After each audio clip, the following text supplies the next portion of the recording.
Welcome back to another This Week in Warframe. This is going to be for the week of October 15th through the 22nd. This is the week that we have Grendal Prime coming out with the Hydroid rework and all of the updates that we have been looking forward to. So let's get into it. There's always stragglers, so in case you've missed it, go here to redeem code in the in-game market and type in hacksmith-bots. If this code still works, which so far it does, but if it doesn't, let me know in the comments. You'll get a 3-day affinity booster, a domestic drone, a Helios, and probably the deconstructor that comes along with the Helios, even though they messed up and sent this. For us that got into this code early, they had to send this later, but since they fixed it, you'll probably get it with everything as well. Forma and Zephyr Prime are currently in the Prime Resurgence pack, along with, as a lot of you know, Frost and Mag, which you'll have to the end of this year to acquire. As of recording this, we have hit 71,000 raised for the QTCC that is going on in Warframe right now, which is incredible because that means, which I've been looking forward to this so much, we unlock the Umbra Forma. I love these. They're so great. And then we also have unlocked the Conqueror UI background, and we still have left to go the Conqueror UI theme, the unofficial or official Whispers in the Walls concept art, and then finally, the Leg Conqueror armor here. It says right here on the website, which I don't remember this being here last week, it says, get every Conqueror item from previous years in the in-game market for 1 credit until December 31st. Not all available items are shown here. If you head to the in-game market, you can type CONQ, and that will pull up, I guess, all of the items that kind of can't seem to find when you search them without typing it. So we got the ephemera, the glyphs, just all the good stuff here. The other ephemera, I love these two things. They're fantastic. I think they look great on most frames, and they're really cheap, so grab them for 1 credit. Just get yourself these. They look wonderful. You know, you can earn free in-game items from me directly by watching me on Twitch. Warframes, weapons, mods, and more. I'm live every day. Type !free in my Twitch chat and check out the How It Works link. All questions are answered there.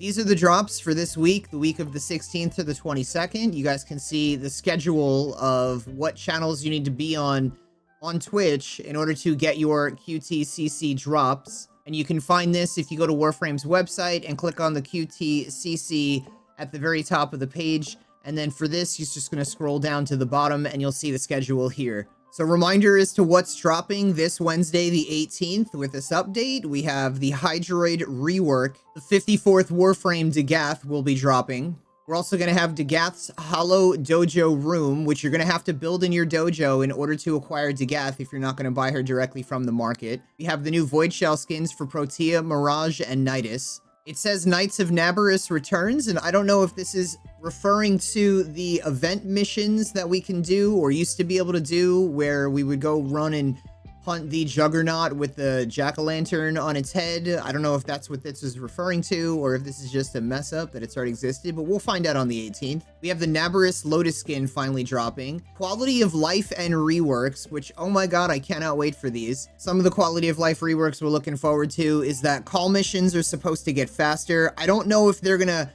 implement that when the update hits on the 18th, or if they're gonna wait to use that on the weekly reset, which would be on a Sunday. So if it doesn't drop on the 18th, if call doesn't get faster, then we might just see that at the following week's reset. There's also the auto melee that we can expect with this update. You'll no longer have to spam the melee button, which is awesome. We're going to be able to outline our enemies and our allies with whichever colors we prefer, and then increase or decrease the intensity of that so that enemies and allies are no longer blending into the maps, and you can kind of see what it is that you're shooting at. Companions and their reworks will be dropping, so companions will no longer die.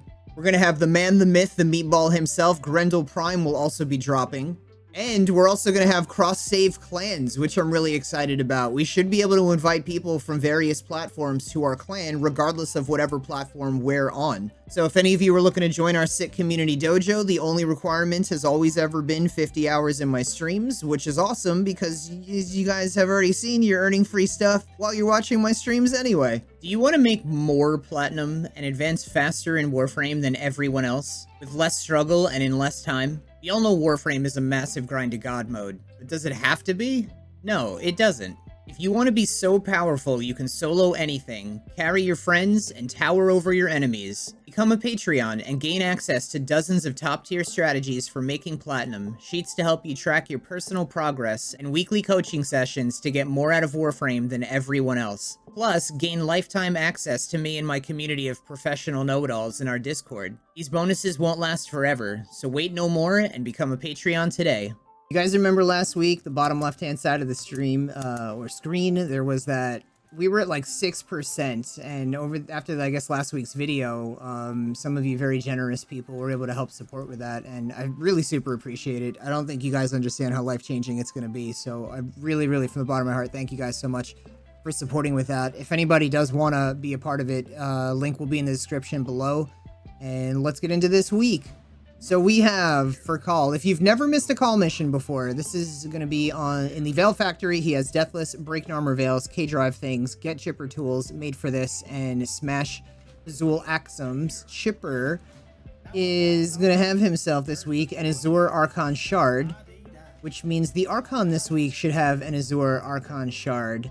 And it is Archon Boreal. We're looking at an Exterminate, a Defense, again a Defense, and a Showdown. If we go to the events, we still got Knights of Nabarus happening right now.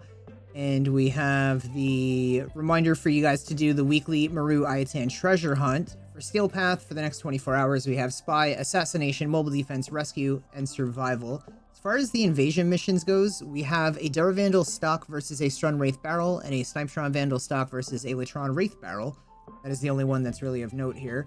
And the sortie today was a Mobile Defense, Interception, and Extermination. For Nora this week, her challenges are complete a defense mission reaching at least wave 20, kill 1,000 enemies on Steel Path, unlock 4 Dragon Key Vaults on Deimos, complete 3 resource missions, complete 3 spy missions, collect 15 Void or Phos Residue in Cambion Drift, kill 30 Eximuses, find 5 Syndicate Medallions while solo, complete a mission with only a melee weapon equipped, and today's daily is activate a Requiem Obelisk on Deimos. I've never struggled saying that before. We have Corrosive Projection this week, Enemy Radar, Steel Charge, and Rifle Amp. And you can see I've kind of been getting rid of my credits here and collecting more Corrosive and more Steel Charge, Energy Radar, Rifle Amp. Yeah, these are all good, actually, for making Platinum. Mostly Corrosive Projection, Steel Charge, a little bit of Rifle Amp, a little bit of Enemy Radar. You guys can make some Platinum off of selling those in trade chat. We also have Skull Shots here with the Viper, Deceptive Bond for Loki, and Double Tap for the Latron. If we head over to Deviri, we're looking at the circuits this week. I already selected it, but we have the Akenbrunt, the Burstin, the Nami Solo, the Soma, and the Vasto this week. And for normal Steel Circuit, we have Ash, Frost, and Nyx. Akrithis this week, if we browse her wares, we're looking at an Arcane Reaper for 20 Pathos Clamps, and a Roken Catalyst for 20 Pathos Clamps, a Forma Blueprint for 10 Pathos Clamps, the 5,000 Kuva for 10 Pathos Clamps, Primary Arcane Adapter for 25 Pathos Clamps. I would not get this from her, get it from Teshin instead with Steel Essence. We have a Pistol Riven mod for 15 Pathos Clamps, and that about wraps it up for Akrithis. Archimedean Yansa, stop by her and grab your 5 Void Plume, or your 35,000 Kuva with your 5 Void Plume Pinions, if you have 5 Void Plume Pinions. Teshin this week in Steel Path Honors has a Veiled Cypher Riven for 20 Steel Essence, and an Umbra Forma Blueprint, my favoriteest thing in the entire world, 150 Steel Essence. And Captain Dunstcap this week has himself a Tenant Ferox, 36% Radiation, a Tenant Grigori, 25% Heat, Olivia with Magnetic, 51%, that's not bad, 51%, and we have a Cold, 58%. If you don't have one of these weapons, this is a must-get this week. Not because it's cold, but because it's 58 means one more fusion, and you will cap at 60, which is what we want here. And the Agendus at 54% electricity. That's pretty good. Paladino this week. Reminder for you guys to stop by with your 10 Riven Slivers. Grab a Riven mod. And then another Riven mod. And we got a Kit Gun Riven. Could have done without that. Let's do the 35,000 Kuva reminder for 10 Riven Slivers. And your 150,000 credits for only 5 Riven Slivers. Invigorations are going to be different for everyone. But this week I'm looking at a Revenant with plus 200% ability strength, plus 75% reload speed, Rhino with plus 250 melee damage, plus 25 heal rates, and Octavia with plus 200% primary crit chance and 75% ability efficiency. And that, my friends, wraps it up for this week in Warframe. Get excited. This Wednesday, the update is dropping, and there's going to be so many goodies for us to mess around with. I cannot wait. I don't know if you can, but I cannot. I hope you guys have a great one, and I will see you all later.